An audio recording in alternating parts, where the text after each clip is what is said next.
Good afternoon. বেশ কিছুদিন ধরে শরীরটা খারাপ ছিল, 1 সপ্তাহ ধরে আমার শরীরটা খারাপ ছিল। এবার মায়ের কাছেই সেজন্য ছিলাম। এবার রেস্ট নিয়ে আবার ক্লাস স্টার্ট করলাম। প্রত্যেক দিন এত ক্লাসের চাপ, তার ফলে এত গরম, তার ফলে শরীরটা বেশ খারাপ হয়ে গেল। আর ইনি যে দেখছেন বারবার পালিয়ে যাচ্ছে, ইনিও আমার সেই স্টুডেন্ট। ও এক জায়গায় দাঁড়াতে পারে না, ওর পেছনে আমাকে দৌড়তে হয়। আমার খুব ভালো কার্ডিও হয় ওর, মানে ওকে নাচ শেখা থেকে আমার কার্ডিওটা খুব ভালো হয়ে যায়। ও দাঁড়াতে পারে না এক জায়গায়, নাচ করে খুব সুন্দর, মানে করে নেয় আর কি। কিন্তু মাঝে মধ্যে যদি মুড না থাকে, আমি ওকে মানে কোনোভাবেই আর কি নাচ আমি করাতে পারবো না আর কি, কোনোভাবেই না।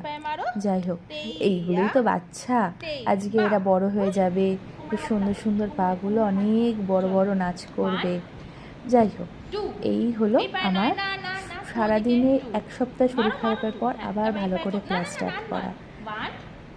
জোরে মার, 1 2 মারো, জোরে মারো, 2 আবার কর, 1 মারো, না না 2 3 4 5টা মারো, আবার 2 মারো, 2 আবার করো, 1 না না দুললে হবে না, তোকে আমি ধরে রাখবো, 2 2 2 মার জোরে মার, জোরে মার, না দুললে হবে না, 2 মার, 2 হ্যাঁ আবার বাবা ছটফটে রে, আবার করে দিকে 1 আবার 2 মার, ওই পায়ে মার, 2 মার, না না এটাই নয় ওইটাই 2, বুঝেছো? বুঝলে কি? এই কোথায় গেলি?